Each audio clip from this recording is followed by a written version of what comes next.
એમની દિવ્ય ચેતનાને વ્યાસપીઠથી મારા પ્રણામ છે.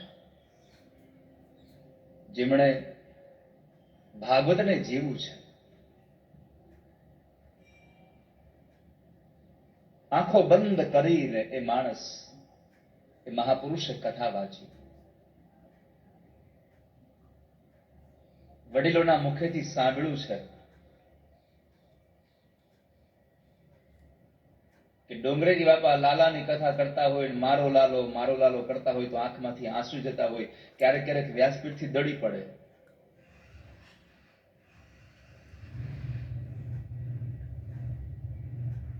એવું પવિત્ર શરીર, એ પવિત્ર આત્મા, એ પવિત્ર ચૈતન્ય,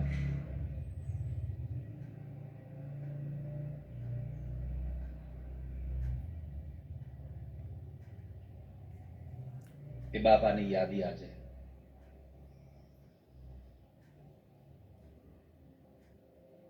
જયરામ બાપા કેટલી વખત તમે વગાડ્યું છે બાપા ભેગા? 3 વર્ષ, 3 કથાઓ. અચ્છા.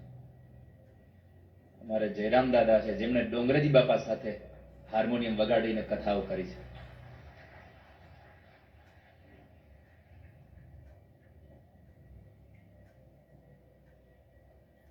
એ દિવ્ય ચેતના.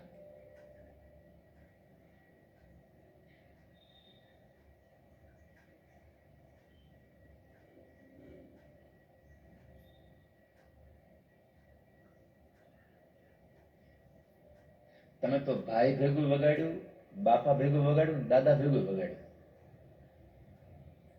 ત્રણેય આવી ગયું. બોલે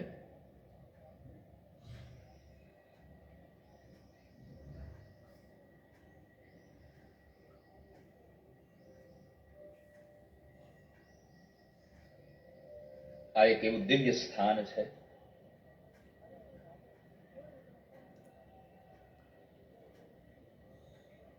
ગૌરવંતો ઇતિહાસ સાંભળીને આપણને આનંદ થાય.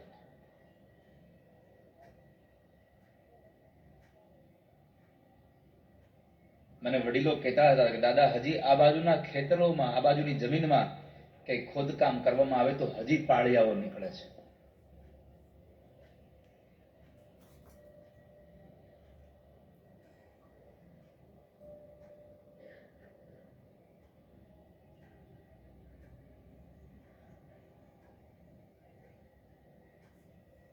એવું દિવ્ય સ્થાન